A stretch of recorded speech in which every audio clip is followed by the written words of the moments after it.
Okay, so here's the thing. The Honda Clarity plug-in hybrid EV is not a bad car.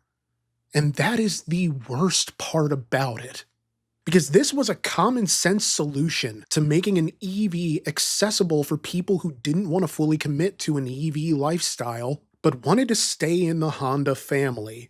It was less car than a Pilot, but more car than a Civic. It offered great range, was decently affordable after the EV tax credit kicked in, and the handling was more straightforward and drama-free than a mutual breakup. This is a car that should have been everywhere, and it wasn't, and at some level I have to wonder if it's because at no point driving this did I feel like this was a car Honda actually wanted to make. The driving experience is as streamlined as a USB cord that goes in right the first time, but without the satisfaction that accompanies a USB cord going in right the first time. The Honda Clarity plug-in hybrid EV is fine, it's functional, and it feels like it's wondering what I'm even doing here. Oh, you wanted to be involved? Oh, here's a controller. No, come on, you're totally playing. Look, that guy is you, right there. I'm sure Honda engineers did their best with the directive, but it feels like the underlying theme here was stop caring so much about how it drives.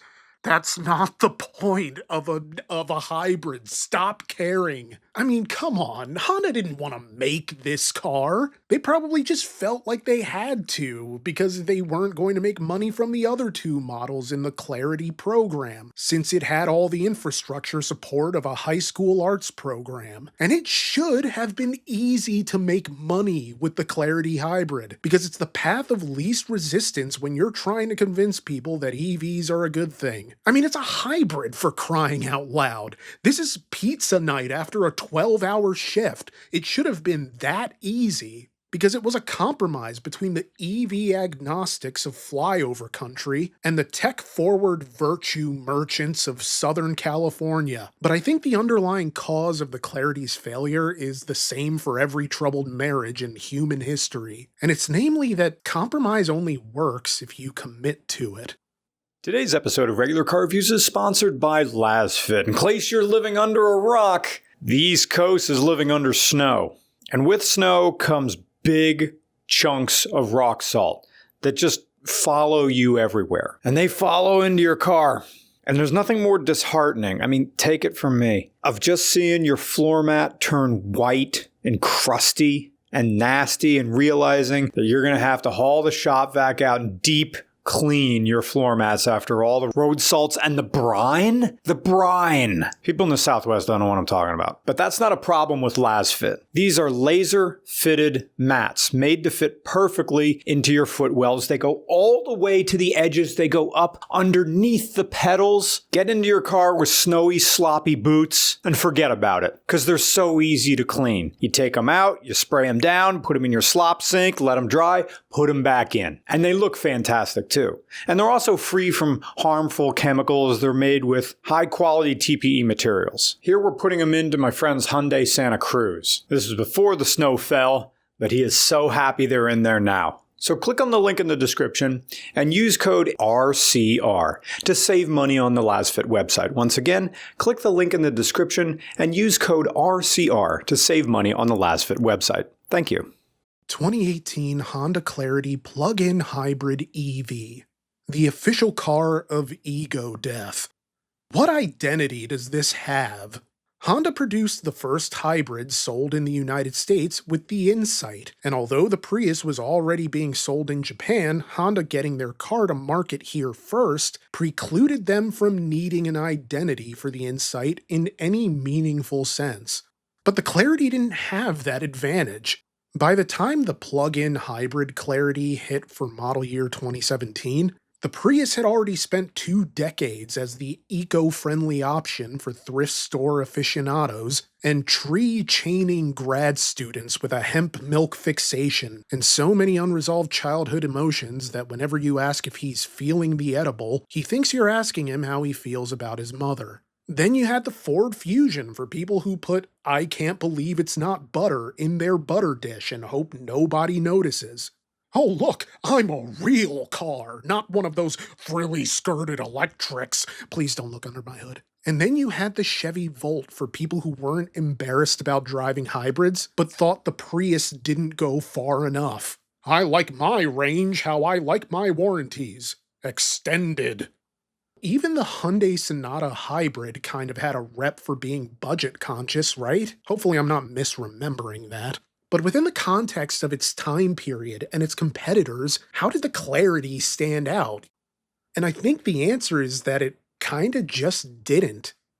And in hindsight, at least to me, it doesn't really look like Honda cared much about fixing this perception, because this wasn't going to be where their bread was buttered. Man, I didn't mean to talk about butter so much. Honda wanted you to believe in the electrified future, but I'm not sure they believed in the Clarity enough to see it through. And it's kind of hard for people to want to believe in a future that can be discontinued at the drop of a hat. It's why nobody wants to watch a Netflix show in its first season. This was designed for brute efficiency, and in that sense I can at least see the vision. This is a 1.5-liter Atkinson cycle inline-4 engine matched to an electric motor. The combined system gets you 212 horsepower and 232 pound-feet of torque, tied together with an electronic continuously variable transmission. Now, that's not really the important part here. What's important is the range, because the range here is what should have made this a risk worth taking for people curious about EVs. The maximum EV driving range is 47 miles, which is almost double the Prius Prime, the Kia Optima plug-in hybrid EV, and the Ford Fusion Energy. And the gasoline-only ratings are 44 miles per gallon city, 40 highway, and 42 combined from factory. So even if you aren't using electric power here, you're still getting great mileage. This has a 17 kilowatt-hour lithium-ion battery, and the extended range gets the MPGe, so miles per gallon of gasoline equivalent, up to 110 miles. And then on top of all that, the combined gasoline-electric driving range is 340 miles. So yeah, this is formidable. It's efficient, it's practical, and utterly passionless. I've gotten larger pits in my stomach on the Hershey Park merry-go-round. The twisted, double-edged promise of the auto industry in the modern era is that cars are going to be more efficient, but only because they shrink the driver's role in the equation.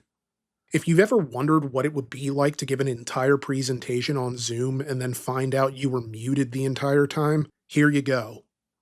I'm pressing buttons, I'm switching modes, I'm engaging the accelerator, I'm touching these little car enthusiast compromise paddles and nothing's happening. Where's the response? Do you even want me here? This feels like a relationship where I'm constantly being asked where I want to go eat. I'm like, why are you asking me? My input clearly has zero value here. Anything I say is just going to be met with an "I can't eat that" or "I'm not feeling that," followed by an argument a week from now about how I never contribute to discussing where we go eat because I don't care. I don't have restrictions. I'll eat anything, pick anything, and I'm happy. You care. I don't. So just pick. The Honda Clarity plug-in hybrid EV is like putting away the dishes wet. Everything is clean, but it still feels wrong. Something is off, and I get this uncanny feeling that what I'm driving isn't a car. What it is, I'm not exactly sure. Maybe a trailer for a fuller experience. Because my fantastic, incredible volunteer, Matthew, put this into sport mode for me. And I put my foot to the floor. And you know what happened? Basically nothing. Okay, not nothing, but certainly not sport, you know? Acceleration is fine, the handling is fine, but there's nothing you would ever look forward to. It feels tailored for dealership marketing more than your average car would be. You know, look at how much range it gets, look how much room you get, look how comfortable it is. And hey, it's all of those things, but it also doesn't feel like it was built for realistic, non-California road conditions like steep inclines, you know, San Francisco notwithstanding. winter weather that drains battery life faster than a bottle that's poured out for a lost homie, or back roads that crave even just a little more oomph and a little tighter handling than this gives you. The range-confident ideology is clear, yet the drive itself feels unfocused, like a company whose business model is basically, we sell whatever. What do we sell? Come find out. And I don't really think it helps to be this unfocused when you're trying to sell people a very specific, tailored experience. Come on down to Misery Loves Co., the only dark humor emporium in the greater Philadelphia area still recognized by the Commonwealth. We sell bath bombs shaped like toasters, funhouse makeup mirrors that scream, man, your color choices are dumb and God forgive me, you look even dumber. Stress ball shift knobs, emotional support whistle tips, department manager breathing down your neck? Grab a synergy drink. Experiencing cognitive dissonance? Come grab a third aid kit. Now filled with a 4-year degree from a non-accredited institution, printed on a copy of Frampton Comes Alive, the complete works of Sylvia Plath, tickets to LCD sound system, and a 2005 Dodge Stratus.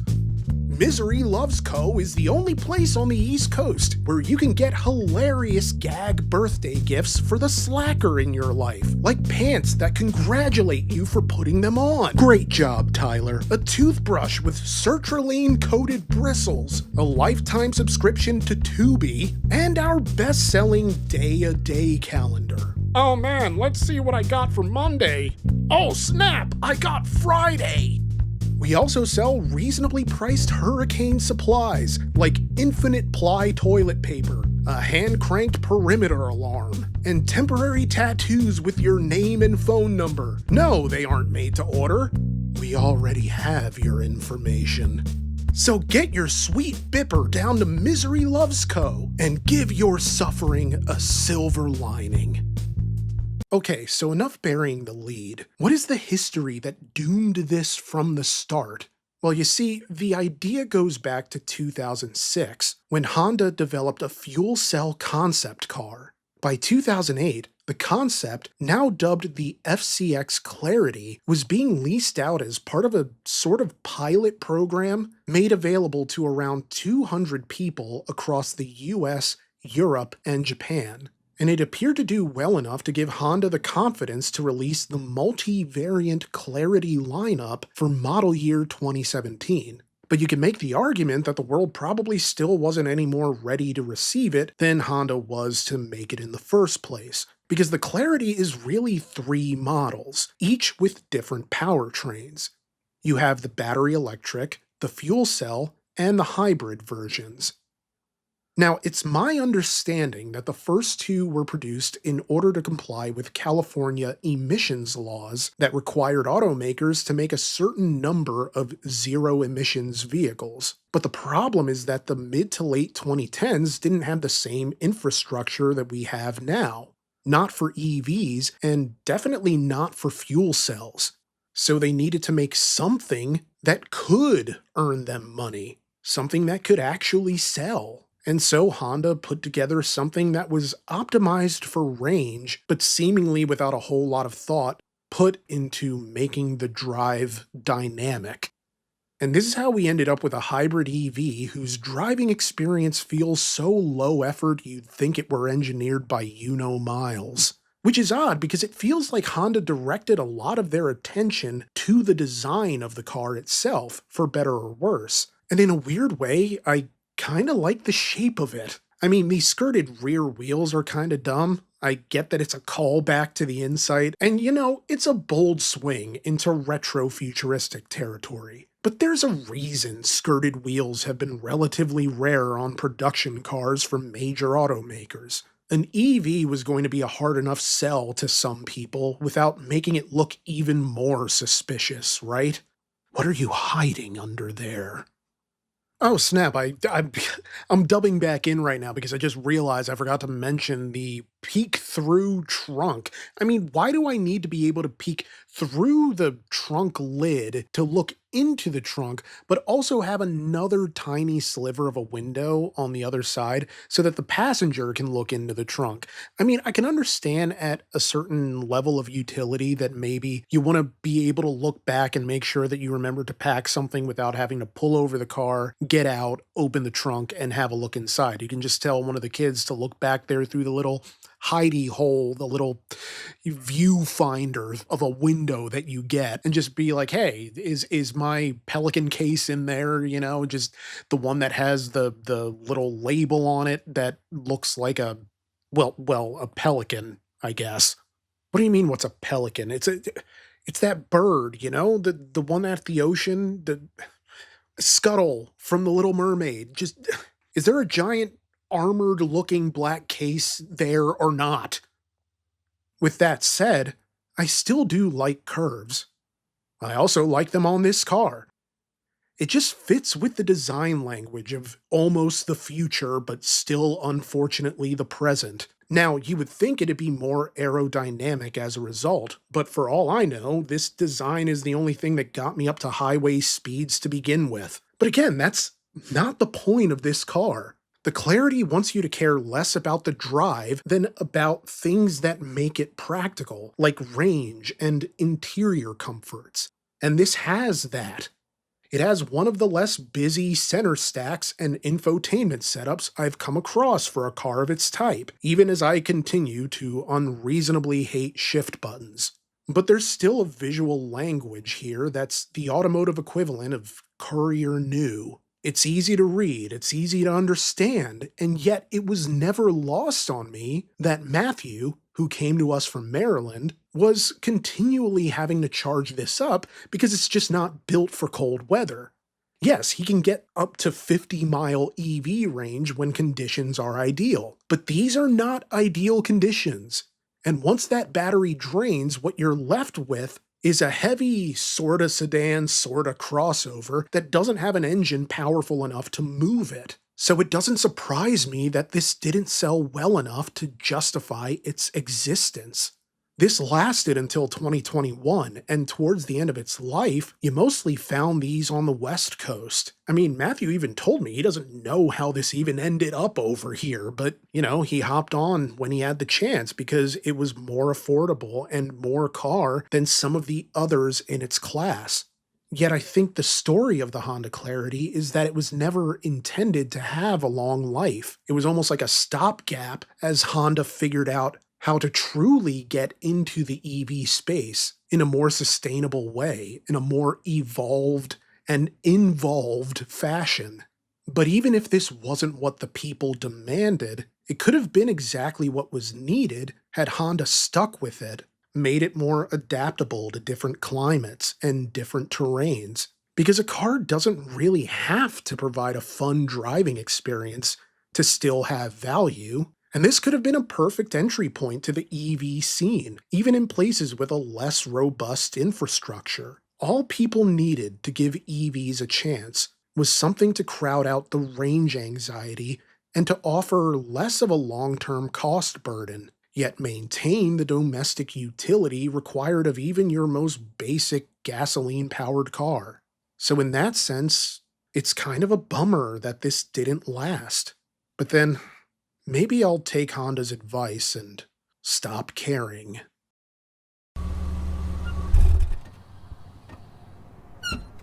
Alright, this is another painfully short final thoughts segment because this is neither top 5 nor bottom 5. I'm shocked that I'm 3 months deep into no car making either list, and 2 months into 2026 without a car making the list. And I don't know if that's a blessing or a curse. If you think you have a car that can win the race to the bottom, a car so bad I can find no redeeming qualities in it whatsoever, or you have a car you think Brian might want to review, reach out to me at regularcarstheroman@gmail.com and specify whether the car is for race to the bottom, RCR, or either. You can check out the complete Race to the Bottom playlist, or as one of the end cards at the end of this video. You can keep this show going by supporting us on Patreon for just $1. Drop a like, a comment, share the video, or even subscribe and tap the bell icon so you're notified for every new video, because I've got another episode of Race to the Bottom coming this week.